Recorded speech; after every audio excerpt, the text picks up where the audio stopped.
বকুলডাঙ্গা গ্রামে এক গরিব চাষির দুই মেয়ে ছিল। বড় মেয়ে কমলা এবং ছোট মেয়ে ছিল বাণী। এমনই একদিন সকাল বেলায় বাড়িতে লক্ষ্মী পুজো উপলক্ষে সে উঠানে আলপনা দিচ্ছিল। এমন সময় তার বাবা বাড়ি ফেরে। বাবা, তুমি এসে গেছো, বসো, আমি তোমার জন্য জল আনছি। বাবা, তুমি সকাল থেকে কোথায় ছিলে? আর তোমাকে এত ক্লান্ত দেখাচ্ছে কেন? কোথায় আর যাবো রে মা, একটু জমিদারের বাড়িতে গিয়েছিলাম কিছু টাকা ধার নিতে। আজকেই তো আবার নতুন ধানের বীজ কিনে জমিতে বপন করতে হবে, কিন্তু জমিদার মশাই বললেন আগের বছরের ঋণ নাকি এখনো বাকি, কিভাবে যে সব শোধ করব। ঠিক তখনই গ্রামের মৃদুল কাকা আর শেফালি কাকি তাদের বাড়িতে আসে।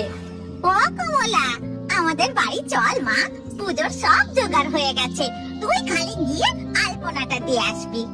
বলি কমলা মা, তারপর আমার সাথে আমার জমিতে যাবি?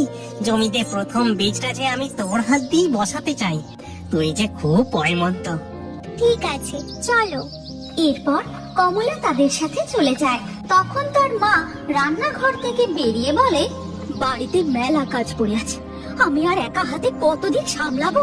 কমলা ওদের সাথে চলে গেল, আর বাণী সকাল থেকে কোথায় ঘুরছে কি জানি। আজ ফিরুক বাড়িতে, ওর একদিন কি আমার একদিন। এদিকে তখন দেখা যায় বাণী গ্রামের মাস্টার মশাইয়ের বাড়িতে। ও বাণী, অঙ্কগুলো হলো তোর? এই হচ্ছে বাণী, যার লেখাপড়ার শখ প্রবল। যেমন তুখর তার বুদ্ধি, তেমনি সুন্দর তার গানের গলা, আর গানের রেওয়াজ করতে। মাস্টার মশাই, আমার এই অঙ্কগুলো হয়ে গেছে, এবার কি করব? ঠিক আছে, বেশ, আজ তোকে একটা নতুন পদ্ধতিতে অঙ্ক শেখাবো। না না মাস্টার মশাই, আজ থাক, সেই কোন সকালে বাড়ি থেকে বেরিয়েছি, এখন না বাড়ি ফিরলে আমার পিঠে বেতের বাড়ি পড়বে। এই কথা বলে বাণী সেখান থেকে দৌড়ে পালিয়ে যায়। পাগল মেয়ে একটা, এই গ্রামের সব মেয়েরা যদি বাণীর মতো পড়াশোনায় আগ্রহ দেখাতো, তাহলে এই গ্রামের অনেক উন্নতি হতো। কিন্তু ওর বাবা মা তো ওকে বেশি দূর পড়াশোনা শেখাতেই চায় না। তুই এসে গেছিস মা, সকাল থেকে তুই কোথায় ছিলিস বলতো? এদিকে তোর মা যে খুব রেগে আছে। আমি মাস্টার মশাইয়ের বাড়ি ছিলাম বাবা। জানো বাবা, আজ আমি অনেক কিছু শিখেছি। তাই নাকি? কিন্তু মা, তুই যে এত লেখাপড়া শিখছিস, এসব শিখে কি করবি বলতো? কেন, চাকরি করব। জানো বাবা, আমার খুব শখ, আমি আরো পড়াশোনা শিখে স্কুলের দিদিমণি হব। হ্যাঁ, আমাকে উদ্ধার করে ফেলবে একেবারে। ঘরের কাজ না শিখে উনি চাকরি করবেন, এমন ধিঙ্গিপোনা করলে না কেউ তোকে ঘরে তুলবে না, বুঝলে? আমার ভারী বয়ে গেছে বিয়ে করতে, আমি সারা জীবন তোমাদের কাছেই থাকবো। এইভাবেই দিন কাটতে থাকে। তারা দুই বোন বাবাকে চাষের কাজে অনেক সাহায্য করে। কমলা বাড়ির সব কাজ সামলায়, আর সেই ফাঁকে বাণী মাস্টার মশাইয়ের বাড়ি গিয়ে পড়াশোনা করে। এমনই একদিন ধান কাটার সময় জমিতে এসে উপস্থিত হয় জমিদার মশাই। হরিবদা, তোমার জমিতে যা ধান হয়েছে তার 4 ভাগের 3 ভাগ আমার লেঠেলরা নিয়ে যাবে, আর তুমি আমার থেকে যে টাকা ধার নিয়েছ তার সুদ সমেত তাই গিয়ে দাঁড়ায়। এই যা, আর তোরা ধানের বস্তাগুলো আমার গোদামে নিয়ে যা দেখি। এসব আপনি কি বলছেন জমিদার মশাই? বাবা তো আপনার কাছ থেকে ধানের বীজ কেনার জন্য 2000 টাকা ধার নিয়েছিল, আর এক বস্তা ধানের দাম যদি 500 টাকা হয়, তাহলে 4 বস্তা ধান দিলেই তো আপনার সব ধার মিটে যাবে। আর সুদ হিসাবে আমরা আপনাকে আরো 2 বস্তা ধান দেব, তাহলে 4 ভাগের 3 ভাগ ধান আপনি কিভাবে পাবেন? আর তুই হিসেবে কি বুঝিস? আমি হিসেবটা ভালোই বুঝি জমিদার মশাই, আপনি বরং এতদিন ঠকিয়ে গ্রামের লোকেদের থেকে বেশি টাকা নিয়েছেন। হরিবদা, তোমার মেয়েকে সামলাও, না হলে কিন্তু খুব বিপদ হবে।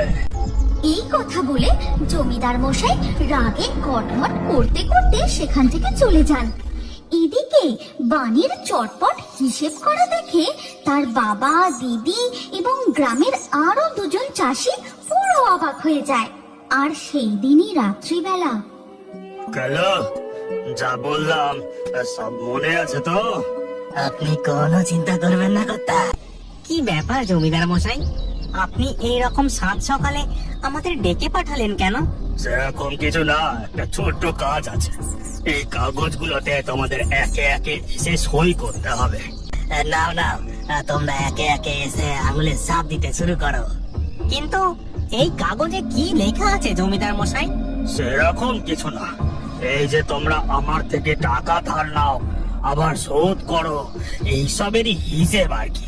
জমিদার মশাইয়ের কথা শেষ হতেই মৃদুল এগিয়ে যায় কাগজে টিপসই দিতে।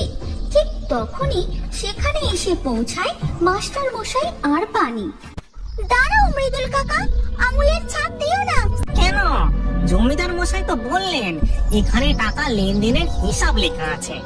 সাথে সাথেই বাণী এগিয়ে গিয়ে টেবিল থেকে কাগজটি তুলে নিয়ে পড়তে থাকে। তারপর বলে, জমিদার মশাই তোমাদের মিথ্যে কথা বলেছেন। এই কাগজে লেখা আছে তুমি তোমার সমস্ত জমি সম্পত্তি নিজের ইচ্ছে জমিদার মশাইকে দিয়ে দিচ্ছ। এ তুই কি বলছিস বানি? জমিদার মশাই, আপনি আমাদের এভাবে ঠকাচ্ছিলেন? না না, এটা আমরা কিছুতেই মেনে নেব না। হ্যাঁ হ্যাঁ, একদম ঠিক কথা বলেছে, অন্যায় করেছিল, আমরা এসব কিছুতেই মেনে নেব না। জমিদার মশাই, আজকের পর থেকে আমরা আপনার থেকে আর টাকা ধার নেব না। সবাই রেগে গিয়ে জমিদার মশাইয়ের বাড়ি থেকে চলে যায় এবং গ্রামের বটতলায়। সত্যি রে বাণী, আজ তুই না থাকলে আমাদের গ্রামের লোকেদের অনেক সর্বনাশ হয়ে যেত। তুই যদি কাগজটা পড়ে আমাদের সবটা না বলতিস, এতক্ষণে আমরা পেটে মাটি ছাড়া হতাম। এখন বুঝতে পারছেন তো পড়াশোনা শেখাটা কত প্রয়োজন। আপনি ঠিক কথা বলেছেন মাস্টার মশাই, আমরাও আমাদের মেয়েদের লেখাপড়া শেখাবো, বিদ্যালয়ে পাঠাবো। এরপর বাণী ভালো করে পড়াশোনা শিখে সেই গ্রামের স্কুলেই দিদিমণির চাকরি পায় এবং গ্রামের সব ছেলে মেয়েদের পড়াশোনার সাথে সাথে বিনামূল্যে গানও শেখায়। এরপর থেকে গ্রামের সব কৃষকদের ফসলের হিসেব নিকেশে তাদের ছেলে মেয়েরাই সাহায্য করে। ধীরে ধীরে বকুলডাঙ্গা গ্রাম অনেক উন্নতি করে। এই গল্পের পরবর্তী পর্ব যদি তুমি দেখতে চাও তাহলে কমেন্টে নেক্সট পার্ট অবশ্যই লিখো।